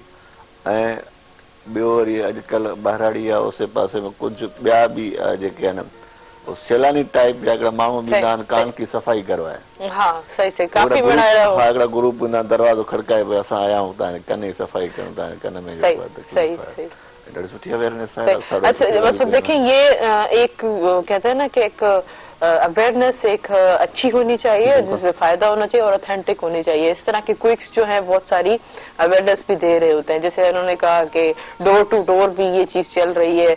मतलब हम जैसे ही बड़े होते जाते हैं या बचपन से देखते जाते हैं तो ये चीज हमारे जहनों में डाल दी जाती है कि कान की सफाई लाजमी है। ये जो पुरानी जो हमारी भी मदर थे, हमारी भी कान साफ करती थी, कान से पानी। ये तो मुझे ENT में आगे पता चला। और जितने भी लोगों में जो भी मेरी महफिल होती है, मैं शोर मचाता हूँ, तेज तेज बोलता हूँ यार ये नहीं करो, नहीं करो क्योंकि ये नुकसानदेह आपके लिए। और ये कोई एक इसलिए लोग इम्प्रेस इनसे जल्दी से हो जाते हैं कि एक कचरा गंदी चीज है, हम अच्छा नहीं समझते इसको। डर्टी सही सही, बिल्कुल बिल्कुल। और अच्छा इंसान बोलता है यार ये गंदे कचरा है, नॉर्मल भी आदमी कोई भी लेमैन भी बोलता है ये अच्छा है, हमारे कान से गंद निकाल रहा है यार, ये बंदा अच्छा है, गंद निकाल रहा है। ये कचरे वाली तो चीज है। उसको नहीं पता चल रहा है कि ये गंद तो निकाल रहा है, लेकिन इसमें तो मैं ना मेडिकल में ना इस्लाम में हिदायत तो नहीं है गंद निकालने की, साफ करने की हिदायत तो नहीं है। सही सही तो ये क्यों निकाल रहा है, आप ये नहीं निकालें। सही, लेकिन सही। उसको आगे की बातें जो उससे नुकसानात होते हैं सही। वो नहीं देख रहा था, वो टेम्परेरी फायदा देख रहा था, ये गंद निकल गया, सफाई हो अच्छा, गई। ये फिर नाक में भी ऑयल डालते हैं? नाक के ऑयल की तो चलो कुछ होती है, लुब्रिकेशन की वजह से डाल दिया जाता है, Dryness लेकिन हो जाती है। इसके भी आते हैं ड्रॉप्स, वो डालने चाहिए, ऑयल नहीं डाले तो बेहतर है। अच्छा, ये जो घर में ऐसा बड़ा देता है, हमारी जो मदर्स होती है, जो हमारी दादी होती है, नानी होती है, वो सबसे पहले यही कहती है कि भाई चलो ऑयल डाल दो, फिर से हो जाता है, खास होते सोने के टाइम, सोते वक्त। देखें उसके दो काज की वजह से ये मदर्स जो फैमिली में कहती हैं, या तो हड्डी बड़ी होती है या उसका गोश्त बड़ा होता है। तो वो क्या करता है कि एक स्पेस जनरेट कर देती है जो उसकी ऑयल की लुब्रिकेशन है, जो उसको एयर आराम से ली जा रही होती है, रात में आंख नहीं खुलती है। इससे बेहतर है कि एक ड्रॉप्स आते हैं वो यूज करे, उससे ज्यादा फायदा हो सकता है। चले मजीद और भी काफी बहुत सारे सवाल हैं इस पे, जैसे ऑपरेट करने के बाद भी फिर भी ये कुछ जो बढ़ने लगता है, फिर भी ये इश्यूज होते हैं। एक बार ऑपरेट हो गया, कहते हैं कि एक दफा सिर्फ आप इसको ऑपरेट करो, फिर जो है बार बार इसकी ऑपरेट की जरूरत पड़ती है। इस हवाले से भी मजीद ऐसी क्यूरीज होती हैं तो मैं आपसे डिस्कस करूंगी। जी आका साहब ही जेको तव्हां माशाल्लाह शायरी जो हिकिड़ो पहलू या लिखण जे हवाले सां, स्टोरी जे हवाले सां तव्हां स्टार्ट कयो आहे, तव्हां पाण माना केतिरे हद ताईं ॾिसो था त जेके अॼुकल्ह जा जेके शाइर आहिनि, राइटर्स आहिनि अदीब आहिनि, केतिरे हद ताईं उन मयारी जेको लिखनि पिया, पढ़नि पिया, छा चवणु चाहींदो अॼु जे टैलेंट जे हवाले सां? अॼु जे हवाले सां चवंदुसि त इलाही सुठो नौजवान लिखी रहिया आहिनि, ऐं मतिलबु ऐं उन्हनि नौजवाननि जी महिनत, उन्हनि नौजवाननि जो तख़यल, उन नौजवान जी तख़लीक़ूं, या जेको अॼुकल्ह सिंधी अदब सरजी रहियो आहे, मुख़्तलिफ़ किताब छपजी रहिया आहिनि, ऐं तक़रीबन मुख़्तलिफ़ मैगज़ीन बि छपजी रहिया आहिनि असांजे सिंध में, सिंधी ॿोली में। सो उन्हनि खे ॾिसी करे ऐं ॿी ॻाल्हि त जेतिरो असांजो लिटरेचर छपजे थो, सही था चओ, उहो तक़रीबन ॿियनि ॿोलियुनि में घटि थो छपजे, सिंधी अदब में सिंधी अदब। त जेकॾहिं असां ॿियनि ॿोलियुनि खे वठूं त उर्दू छपजे थो, पर उर्दू खां ॿिए नंबर ते या असां जेकॾहिं रखूं त सिंधी अदब असांजो ठीकु ठाक छपजे। दुनिया जेके ॿियूं ॿोलियूं आहिनि, पंजाबी ॿोली आहे, पश्तो ॿोली आहे, बलोची, जेके मतिलबु लिखत में जेके ॿोलियूं आहिनि उन्हनि जो लिटरेचर उन्हनि जी ॿोलियुनि में इलाही घटि थो छपजे। असां वटि इलाही सारियूं अख़बारूं छपजनि थियूं, इलाही सारा किताब छपजनि था, मैगज़ीन छपजनि था, ऐं उन्हनि खे ॾिसी करे ऐं उन्हनि जेको नौजवान लिखी रहिया आहिनि, जेको अदब सरजी रहियो आहे, तमामु बहितरीनु जेको आहे कमु थी रहियो आहे। ऐं मां पंहिंजे अदब मां, पंहिंजी सिंधी अदब जी मतिलबु त मां ॾाढो मुतमइन आहियां त ईंदड़ जेकॾहिं इन टाइप सां इहो अदब जेको आहे त जिदत इख़्तियार कई ऐं लिखंदो रहियो माण्हू, त असांजी ॿोली खे परे परे ताईं ॾहाकनि में को नुक़सानु कोन्हे। बाक़ी तव्हां ॻाल्हि ईअं ॾाढी सुठी कई त असांजे जेके सिंधी अदब या असांजी सिंधी ॿोली में काफ़ी जेके त महीने में जेको किताब शाया थींदा आहिनि, को न को राइटर जेके पढ़ंदड़ के त लिखण वारा त इलाही मौजूद आहिनि। तव्हां किथां सम्झो था जेके उनखे पढ़ण लाइ जेके अॼुकल्ह जो दौरु टेक्नोलॉजी जो दौरु आहे, हर कोई जेको सॉफ्ट कॉपी में अची वियो आहे, पढ़ण वारा तव्हां केतिरा ॾिसो था? ॾिसो न, तव्हां जेकॾहिं सुभाणे कंहिं बि मौज़ू ते PhD करणु ईंदो सही, त तव्हांखे वरी बि त हार्ड जी ज़रूरत पवंदी न कॉपी जी, सॉफ्ट जो हवालो तव्हां कोन था ॾेई सघो। सही, उहो त रिसर्च स्टूडेंट्स जे हवाले सां जॾहिं उहो रिसर्च फील्ड में अचे थो त। ऐं अहिड़ी रीति हिकिड़ो अदब छपजे थो त लाज़मन माना मार्केट मां उनखे जेको आहे त आउटपुट मिले थो, माना पढ़िजे थो तॾहिं तो अदब छपजे थो। अदरवाइज़ असां एज़ अ पब्लिशर जे हैसियत सां जेकॾहिं मां चवां, मूं वटि जेकॾहिं केरु अचे थो को मौज़ू खणी मूंखे फलाणे मौज़ू ते तव्हां किताब मूंखे पब्लिश करे ॾियो, त मां हुनखे मना करे छॾियां त बाबा हीउ तुंहिंजो किताब मार्केट में हलंदो ई कोन, तव्हां पंहिंजा पैसा इन्वेस्ट था कयो। पर हिकिड़ी शइ जेका आहे त जेतिरी मतिलबु हिकु टेक्नोलॉजी असांजी तरक़ी कई आहे, हिकिड़ी शयूं जेके अपडेट थी करे सॉफ्ट में अची वियूं आहिनि, ऐं उन्हनि शयुनि जी एप्लीकेशन्स हाणे असां वटि अची वियूं आहिनि।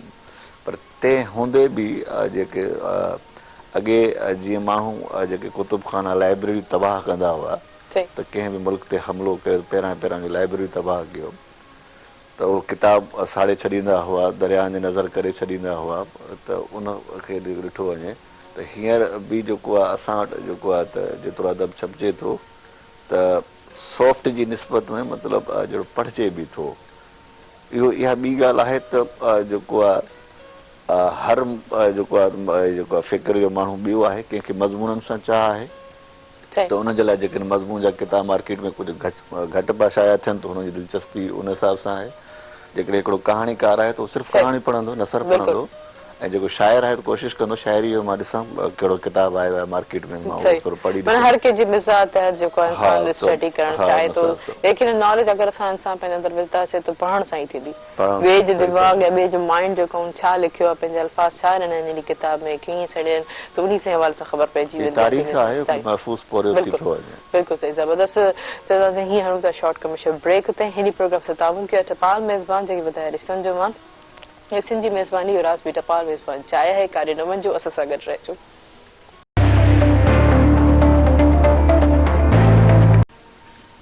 वेलकम बैक नाज़रीन प्रोग्राम से तावन के टपाल मेज़बान जेके ॿुधाए रिश्तनि जो मान ऐं सिंध जी मेज़बानी जो राज़ बि टपाल मेज़बान चाहे आहे। तव्हांजो साथ बि हूंदो फ़ोन कॉल जे ज़रिए, नंबर अनाउंस कंदुमि जेको स्क्रीन ते बि ईंदो हूंदो 022210285 डायल करे असांजे प्रोग्राम में ज़रूरु शामिल थींदा। जी अकाश साहिब, तव्हां हाणे ईंदासीं, असांखे कहिड़ी ग़ज़ल तव्हां हींअर असांखे ॿुधाईंदा? ग़ज़ल आहे वक़्त वारनि जी नज़ा ते छा लिखां। नज़ा दुश्मनी जे मुतालिक़ आहे, त वक़्त वारनि जी दुश्मनी ते छा लिखां। वक़्त वारनि जी नज़ा ते छा लिखां, कठन जीवन कज़ा ते छा लिखां। वक़्त वारनि जी नज़ा ते छा लिखां, बरवसो टंगियल स्लेब ते थो ॾिसां, बरवसो टंगियल स्लेब ते थो ॾिसां, दोस्त ऐं उन जी दगा ते छा लिखां। वक़्त वारनि जी नज़ा ते छा लिखां, पंध वारीअ ते असांजो हेल बि, पंध वारी ते असांजो हेल बि, ज़िंदगी तुंहिंजी सज़ा ते छा लिखां। वक़्त वारनि जी नज़ा ते छा लिखां। इहो जेको कोटिया साहनी थो उन हवाले सां बि मतिलबु हिकिड़ी सिट आहे त माण्हू अॼु माण्हू मारे पियो, माण्हू अॼु माण्हू मारे पियो, दीन जी अहिड़ी फ़ज़ा ते छा लिखां। वक़्त वारनि जी नज़ा ते छा लिखां। ही ग़रीबी हिकु वॾी लानत बि आहे, ही ग़रीबी हिकु वॾी लानत बि आहे, बुख ऐं गुरबत जी जज़ा ते छा लिखां। वक़्त वारनि जी नज़ा ते छा लिखां, कठन जीवन कज़ा ते छा लिखां। वाह, ज़बरदस्त, खूबसूरत शायरी, खूबसूरत अंदाज। जी डॉक्टर साहब, नोज़ के हवाले से बड़े इश्यूज आते हैं, ये जो मैंने अभी आपसे पूछा कि ये गोश्त बढ़ जाता है, रिमूव करवाओ, फिर भी दोबारा आ जाता है, फिर दोबारा ऑपरेट करवाने की ज़रूरत पड़ती है, तो ये किस वजह से? पेशेंट जब डॉक्टर के पास आता है, वो आता है कि हमारी नाक बंद है, रात को सो सही नहीं रहे और आँख खुल जाती है। जैसे आपने पहले बात की थी, जो दादी अम्मा और घर में वालदा जो होती हैं, और रात को जब आँख खुलती है तो तेल डाल देती हैं, जिसकी वजह से नींद सही आ जाती है। वो एक लुब्रिकेशन पैदा कर देता है, और वो जो एयर, थोड़ा सा स्पेस एयर के लिए स्पेस बन जाता है, जो एयर जाती है और सुकून से बंदा सो जाता है। उसका गोश्त ये बढ़ जाता है, नाक की पॉलिप इसको कहते हैं। तो इसके ऑपरेशन के बाद अगर मरीज इसकी सफाई नहीं रखता, और जो उसको ड्रॉप्स दिए जाते हैं और एक टाइम पीरियड बताया जाता है ये मेडिसिन आपको इस्तेमाल करनी है, अगर वो नहीं करता लंबे अरसे तक, तो फिर ये बढ़ते हैं, अदरवाइज नहीं बढ़ते। अच्छा, नाक का वैक्स तो साफ करना चाहिए। नाक का वैक्स तो उसको साफ करना, ये तो हमें है, हिदायत भी है मेडिकल में भी और इस्लाम में भी। लेकिन इसका जो व्यूअर्स के लिए मैं इतना ही कहूँगा कि अगर ये ऑपरेशन नाक का कराते हैं, तो ये नहीं समझे कि हमारा ऑपरेशन हो गया, अब हमें एक हफ्ते या बाद डॉक्टर के पास जाना, अदरवाइज जाना ही नहीं है। डॉक्टर उसको हफ्ते बाद तकरीबन 3-4 विजिट उसके कराता है। वो सिर्फ विजिट इसलिए कराता है कि जो उसकी जो ऑपरेशन किया है और क्रस्ट बन रहा है, उसको रिमूव कर सके। सही सही सही। सिर्फ ऑपरेशन, डॉक्टर का काम ये नहीं था कि ऑपरेशन करके बस उसने छोड़ बाद में उसकी दिया, लेकिन उसको से अगेन एंड अगेन, जैसे हम हाथ का ऑपरेशन कराते हैं या बोन की फ्रैक्चर का, किसी भी चीज का, उसको ड्रेसिंग करनी होती है हमें। इसी तरीके से नाक के अंदर ड्रेसिंग तो कोई नहीं है, लेकिन इसका क्रस्ट हमें रिमूव करना होता है। सही सही। अगर रिमूव नहीं करते क्रस्ट तो उसके ऊपर फिर चीजें जमा हो जाती हैं, फिर वापसी गंदगी की वजह से वापसी वो ब्लॉकेज हो जाती है। अच्छा, ये हड्डी बढ़ जाती है जो कहते हैं, या मूव हो जाती है अपनी जगह से, या हड्डी बढ़ती है बस? देखिए, ये हड्डी बढ़ती है 2-3 तरीकों से। अच्छा। या तो एक्सटेंड हो जाता है, तो फिर किसी भी तरफ एक साइड हड्डी चले जाती है तो ऐसा लगता है कि बढ़ गई और वो सांस में रुकावट पैदा हो जाती है। दूसरा, किसी के बाय बर्थ हो जाता है। इस तरीके से 3-4 इसके काज हैं जो हड्डी बढ़ जाती है, लेकिन इसके भी ऑपरेशन हो जाता है। और जिस हड्डी जिसकी बढ़ी होती है, जिसका ऑपरेशन होता है, फिर उसकी वापसी नहीं बढ़ती है, क्योंकि ये एक डॉक्टर जो भी हैं वो इसका ऑपरेशन 24 साल के बाद करते हैं। 24 साल के बाद हमारी जो बोन्स बढ़नी होती हैं वो नहीं बढ़ती हैं, तो फिर ये 24 साल के बाद जब ऑपरेशन कराते हैं हड्डी का, नाक का स्पेशली, तो वो नहीं बढ़ती है। सही। लेकिन इसके बाद भी सफाई करना और विजिट करना लाजमी है डॉक्टर से। अच्छा, ये टॉन्सिस हमारे से क्या ज्यादातर बच्चों के जो हैं गले ज्यादातर मोस्टली खराब होते हैं। टॉन्सिल बच्चों के, टॉन्सिल तो सबके ही होते हैं, लेकिन किसी के इन्फेक्शन हो जाते हैं, अक्यूट टॉन्सिल हो जाते हैं और क्रोनिक हो जाते हैं। अक्यूट का ये होता है कि जो बच्चा खट्टी चीजें, बाहर की चिप्स, पापड़, ये बाहर की चीजें जो खा रहे होते हैं, उससे उनके टॉन्सिल में इन्फेक्शन हो जाता है, जिसकी वजह से वो सूजन हो जाती है टॉन्सिल के अंदर, और फिर उसको फीवर ऑन एंड ऑफ होता है, और जिसकी वजह से वो बच्चा अपनी स्टडी नहीं कर सकता, खेल नहीं सकता, कुछ भी चीजें खा पी नहीं सकता, वो वीक रह जाता है। फिर उसको आप ये देखें कि 2 से 3 साल तक हर 3 महीने बाद इसका एपिसोड आ रहा है, तो फिर उसका 3 साल बाद ऑपरेशन होगा, और लाजमी कराना भी चाहिए। जितना छोटा बच्चा है उसका उतनी जल्दी करा लें, सही। लेकिन उसकी हिस्ट्री 3 साल की हो। 3 साल से बढ़कर अगर ऑपरेशन कराते हैं हो तो जाता है, लेकिन फिर उसके एन अदर कॉम्प्लिकेशंस हैं, मामला चेंज हो जाते हैं, क्योंकि बच्चों की छोटी छोटी वेन्स होती हैं, छोटे छोटे मसल्स होते हैं, रिमूव करने में, साफ करके निकालने में इजी होता है।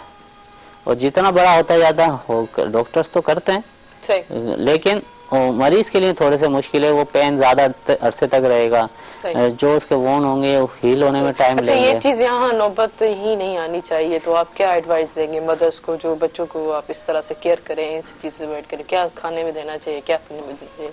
खट्टी चीजें, बाहर की चिप्स, बारबेक्यू, इन चीजों से परहेज रखें। बारबेक्यू मतलब ऑयल उनके किसी अच्छी जगह का हो, ऑयल जैसे रोडों पे, गलियों में कोयले पे बनता है, कोयलों पे बनता है, जो उसके ऊपर पता नहीं कैसे करते हैं, जो हाइजीन, इसकी डस्ट वगैरह जो सारी चीजें लग रही होती हैं, वो इन्फेक्शन करती हैं। बच्चों के देखें, पेशेंट को और बच्चा होगा उसको और उसकी मदर को पता लग जाता है कि मेरे बच्चे का गला खराब है। सही। जब उसको फर्स्ट टाइम पता लगा, फर्स्ट एपिसोड आया 3 महीने में, 7 दिन का या 8 दिन का, या 15 दिन का, उसने मेडिसिन ली, गला सही हो गया। फिर मदर को आइडिया कर लेना चाहिए कि मुझे अब इसको ठंडा पानी कम से कम देना, तली हुई चीजें कम से कम देनी है, फ्रेंच फ्राइज वगैरह, ये जो बाहर की ऐसी चीजें होती हैं, ये कम से कम देनी है, और रात में आइसक्रीम नहीं देनी है इसको। सही। मतलब ये सेकंड, अगर वो इसके ऊपर परहेज नहीं करते, क्योंकि बच्चे परहेज नहीं करते हैं, चिप्स वगैरह बाहर के स्कूल में जाते हैं या कहीं बाहर के ठे पड़े ये ऐसे छोले वगैरह कुछ ऐसे खा रहे होते हैं, खा लेते हैं, फिर वो सेकंड एपिसोड आएगा, फिर थर्ड एपिसोड आएगा, ऐसे मतलब ये स्टेप बाय स्टेप चीजें बढ़ती जाएंगी। मैं आपसे और मजीद म्यूकस के हवाले से भी पूछना चाहूंगी कि बाद में देखिए ज्यादातर बच्चों का म्यूकस जो है या स्टक हो जाता है, या उनके बोलने से भी वो आवाज में थोड़ा लाउडी साउंडी फील होता है, लगता है कि इनके गले में म्यूकस फंसा हुआ है। सही है, तो मैं पहले कॉल रिसीव करूँ। हेलो, अस्सलाम वालेकुम। वालेकुम सलाम जी के पे तारीफ़ करेंदा इकबाल बलोच पियो ॻाल्हायां कराची मां। इकबाल बलो साहब कीअं आहियो ठीकु आहियो तव्हांजो ज़िक्र ज़रूर थियो हिते कीअं पियो लॻे प्रोग्राम छा चवणु चाहींदो सभु ख़ैर तव्हां ठीकु आहियो मज़े में?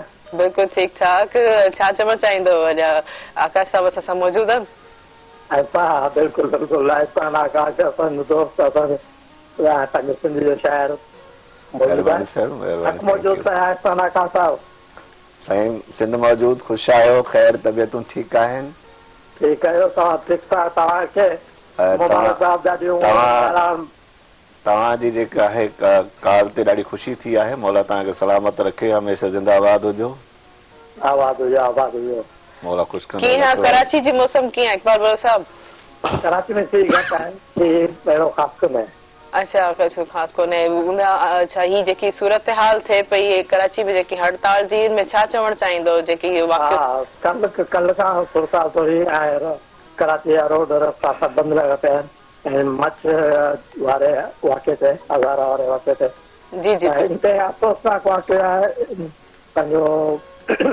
जेतिरी मौसम कजे ओतिरी घटि आहे ऐं हुकूमत लावारस करे छॾियो आहे हुननि खे बिल्कुलु सही सही था अॻिते कदम वधण करणु खपे जी बिल्कुलु सही था चओ यकीनन इन शइ खे एक्शन खणणु घुरिजे थैंक यू इकबाल बलो साहब थैंक यू सो मच बहितरीन शाइर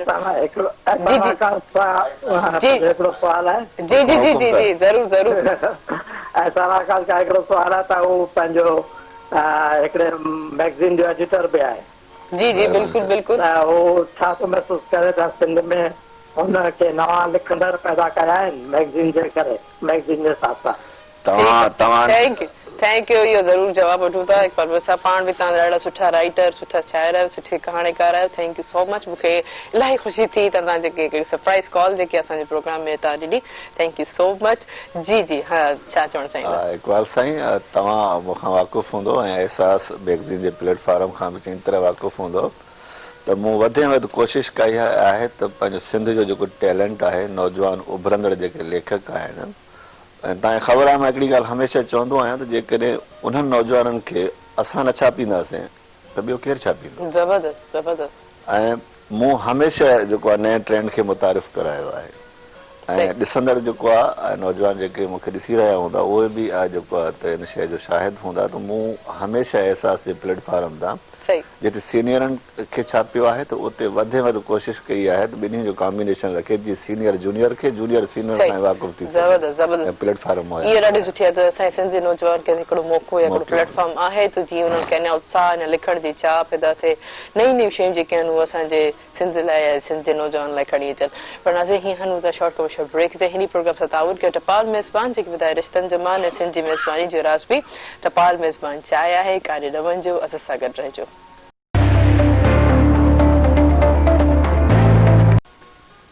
वेलकम बैक नाज़रीन प्रोग्राम सां ताउन कयो टपाल मेज़बान जेके ॿुधाए रिश्तनि जो मान ऐं सिंध जी मेज़बानी जो राज़ बि टपाल मेज़बान चांहि आहे जी आकाश साहब कहिड़ी शाइरी असांखे या कहिड़ी ग़ज़ल असांखे ॿुधाईंदा डॉक्टर साहब बि वेठा आहिनि ऐं ॿियो जेको कुझु सिंधी ऐं उर्दू जो कॉम्बिनेशन बि हली रहियो आहे त पोइ मुंहिंजो हिकिड़ो किताबु आहे अक्से जाना हम उन मां हिकु नज़म आहे त मां चाहियां थो त जेको आहे त तव्हां सभिनी नज़र कजे जी जी नज़म जो उनवान आहे त दूर आकाश में चांद सोच में है दूर आकाश में चांद सोच में है आज ये कैसा समा है नज़म जो उनवान है खाना बदोश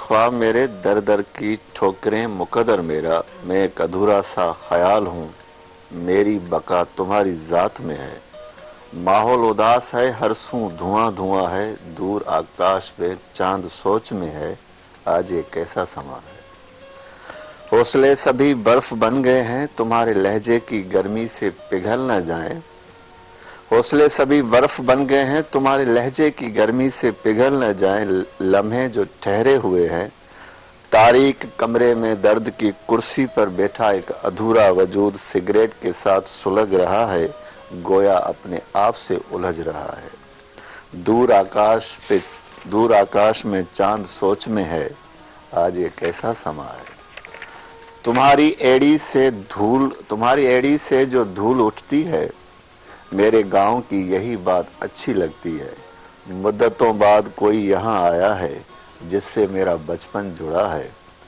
खेतों से जब भी मेरा गुजर हुआ है, एक अजीब एहसास मैंने वहाँ पाया है। नदी का ठहरा हुआ पानी, वो बचपन की कहानी, जाने सब कहाँ खो गए, हम क्यों इतने बड़े हो गए। दूर आकाश में चांद सोच में है, आज ये कैसा समा है। वाह, जबरदस्त जबरदस्त जबरदस्त। अच्छा, तव्हांखे पाण मोस्टली मतिलबु कहिड़ो शाइर पसंदि आहे जंहिंजी घणी तव्हांखे राइटिंग या कुझु वणंदी हुजे, तव्हांजो फेवरेट? हाँ, मूंखे शेख अयाज़ मूंखे इंतहाई जेको पसंदि आहे। मां शुरू खां वठी जेको आहे शेख खे सुठो पढ़ियो आहे, उस्ताद बुखारी पढ़ियो आहे, ऐं शाइरनि जो सरताज जेका आहे मुर्शिद लतीफ़ आहे। पर उनखां पोइ जेको आहे त मां शेख अयाज़ जो फैन आहियां। शेख अयाज़ ऐं ॿियो असांजो नज़मनि जे हवाले सां साईं राशिद मोराई जा नज़म जेके आहे मूंखे इलाही वणंदा आहिनि, इलाही अट्रैक्ट कंदा आहिनि। राशिद मोराई मूंखे जेको आहे इंतहाई पसंदि आहे। इहे मुंहिंजा पसंदीदा जेके शाइर आहिनि जिन सां मां इंस्पायर आहियां, उनजे लिखणनि मां, उनजे तख़यल मां, इहे मूंखे हर वेले इंस्पायर कंदा रहंदा आहिनि।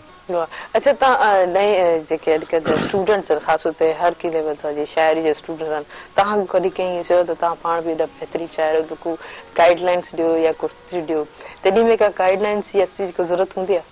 ज़ाहिरी ॻाल्हि आहे, मतिलबु हिकिड़ो फ़न जेको शाइरी फ़न आहे, फ़िक्र तव्हां कहिड़ो बि हुजे, पर जेकॾहिं उनखे फ़न वारे दायरे में आणियो था त पोइ उनजे लाइ की उस्ताद जी रहनुमाई ज़रूरी आहे। त बिना कंहिं उस्ताद जे त वरी सफ़र करणु इंतहाई ॾुखियो आहे। जेकॾहिं तव्हांखे उस्ताद जी रहनुमाई वठंदो त तव्हांजो थोरो उहो जेको सफ़र आहे आसान थी पवंदो, तव्हांखे जेका आहे त शयूं काफ़ी सम्झ में अची वेंदियूं। ऐं रही ॻाल्हि मूंखां कंहिं रहनुमाई वरिती आहे या न वरिती आहे, त जेकॾहिं कंहिं रहनुमाई बि वरिती आहे त मूं हुनखे एज़ अ उस्ताद जी हैसियत सां रहनुमाई न ॾी हूंदी, भले एज़ ए हुन सां मूं जेको आहे त पंहिंजो हिकिड़ो भाई पीआरो रस्तो रखियो हूंदो, दोस्ताना रवियो रखियो हूंदो, त उनखे इहा शइ फील न कराइजे त मां तोखां को वधीक ॼाणा थो। छो जो इंसान हिक ॿिए मां सिखे थो। मां त इहो थो चवां, किताबनि में बेशक इल्मु आहे, हीउ हिकिड़ो जस्ट जेकॾहिं किताबु आहे, हिन में हिकिड़ी सुठी ॻाल्हि लिखियलु आहे। जेकॾहिं फ़र्ज़ु कयो त सच ॻाल्हाइण हिकु सुठी आदत आहे। मूं हुन किताब खे बंदि करे छॾियो, 5 सालनि खां पोइ बि मां किताबु खोलींदुसि, वरी बि उहा साॻी ॻाल्हि मूंखे मिलंदी त सच ॻाल्हाइण सुठी ॻाल्हि आहे। पर माण्हू जेको आहे, जेकॾहिं मुंहिंजे साम्हूं अॼु तव्हां आहियो, मां तव्हां सां या डॉक्टर साहिब सां अॼु मुंहिंजी मुलाक़ात आहे, अॼु हिकिड़े मौज़ू ते आहियूं, पर सुभाणे मिलंदासीं वरी ॿिए कंहिं मौज़ू ते पिया ॻाल्हाईंदासीं। उन मां ई असां हिक ॿिए मां सिखी सघूं था। सो ज़िंदगी ईअं ई आहे, हिक ॿिए मां सिखण जो नाम आहे। जेकॾहिं तव्हां सिखण ते अचो त कंहिं नंढे ॿार खां बि सिखी सघो था, न सिखण ते अचो त पोइ तव्हांजे साम्हूं दीवान हुजनि, तव्हां कुझु नथा करे सघो। बिल्कुल बिल्कुल सही था चओ, जबरदस्त जबरदस्त। अच्छा जी डॉक्टर साहब, आपसे ये सवाल था मेरा म्यूकस के हवाले से। ज्यादातर जो बच्चे नहीं थ्रो कर पाते, बड़ों का भी ये प्रॉब्लम ज्यादातर होता है, तो उसमें कितना गले को और पेट को और दूसरे जो है क्या इश्यूज बीमारियां पैदा होती हैं?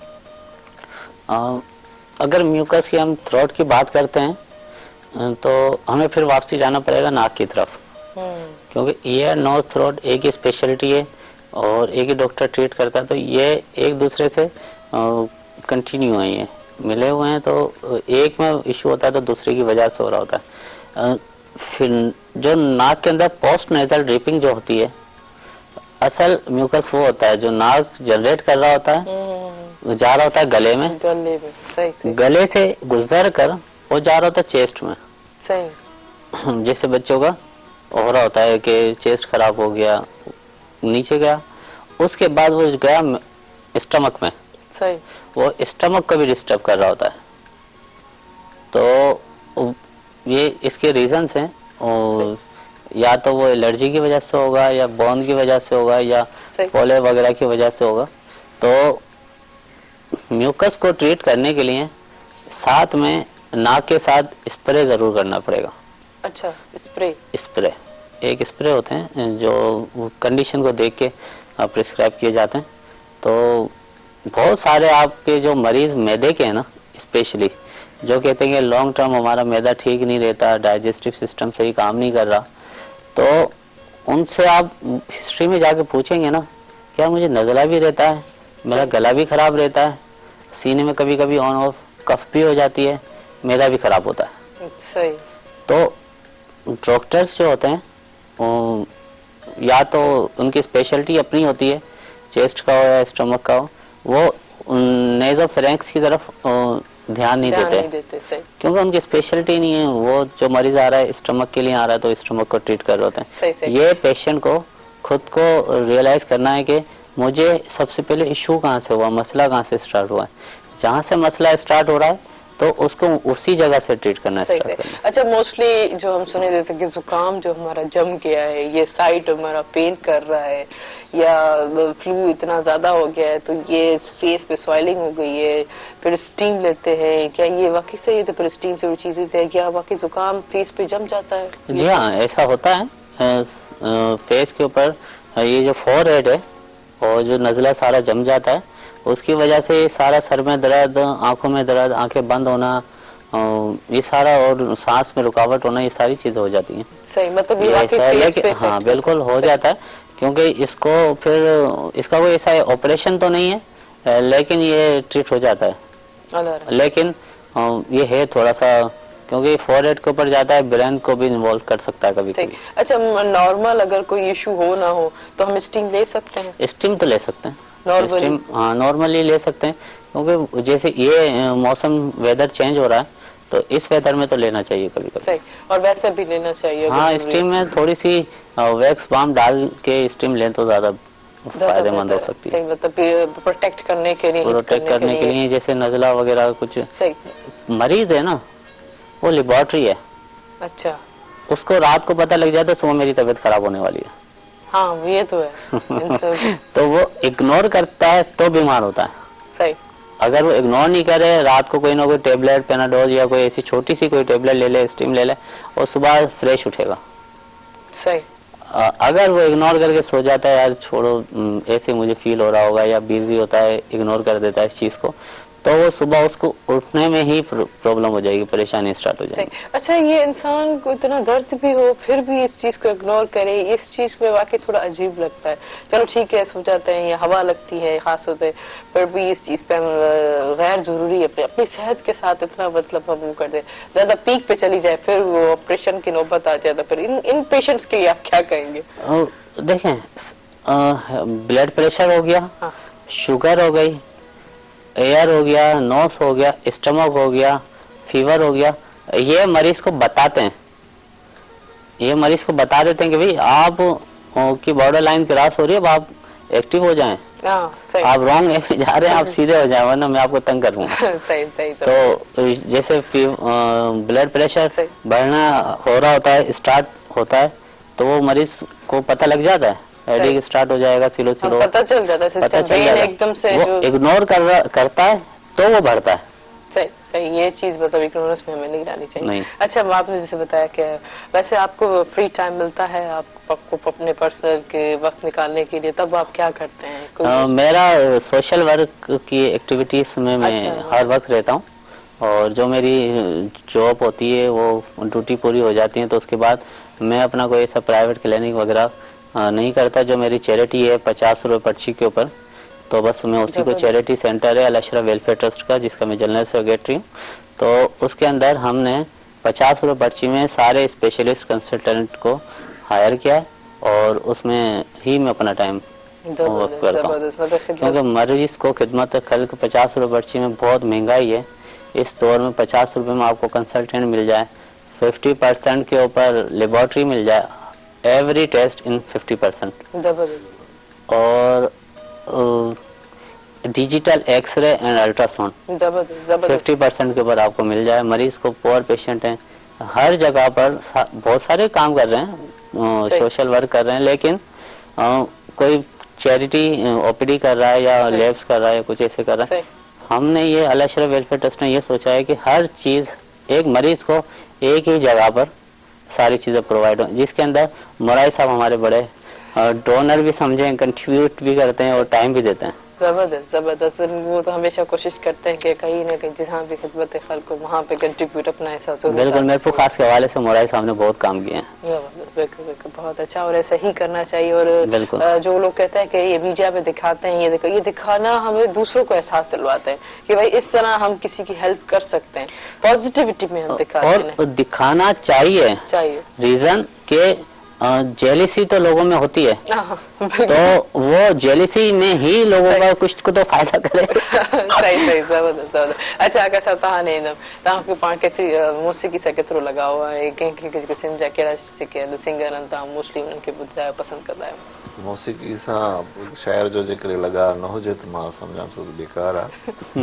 सो इलाही जेको आहे त मूंखे लॻा, मूंखे त बचपन खां लॻा, जॾहिं मां प्राइमरी में पढ़ंदो हुउसि उन टाइम खां वठी जेका मौसीक़ी सां लॻाए। हींअर बि जेका आहे त मुंहिंजी जेका आहे त कमु करण जी जेका आदत आहे, जेकॾहिं मां जेको आहे पंहिंजे सिस्टम ते या लैपटॉप ते कमु कंदो आहियां, कम से कम जेका आहे त म्यूज़िक खां सवाइ मूंखां कमु न थींदो आहे। म्यूज़िक ज़रूरी आहे। मूंखे साईं आबदा इंतिहाई पसंदि आहे। जेको आहे त वरुण सरमन सिंधी गीत मूंखे इंतिहाई पसंदि आहे। सिंधी सुठा कलाकार फनकार आहिनि, उन्हनि जा आहिनि। ओवरऑल सुठी मौसीक़ी मां ॿुधंदो आहियां। त अॼु प्रोग्राम सुबुह मराण में अची करे कीअं लॻो ऐं छा मैसेज ॾियणु चाहींदा असांजे व्यूअर्स खे? बिल्कुलु जेको आहे त सभ खां पहिरियां मां मोहतरम साईं जेको आहे त गुलाम नबी मोराई साहिब जो मां इंतिहाई जेको आहे शुक्रगुज़ार आहियां।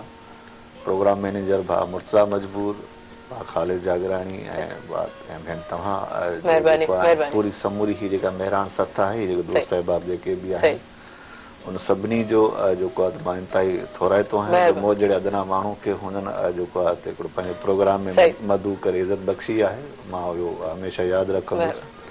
पंहिंजे ॾिसंदड़नि जे लाइ जेकॾहिं हिन हवाले सां अची करे हिकिड़ो मैसेज आहे त ज़रूरत आहे पंहिंजे हिसे जी कमु करण जी।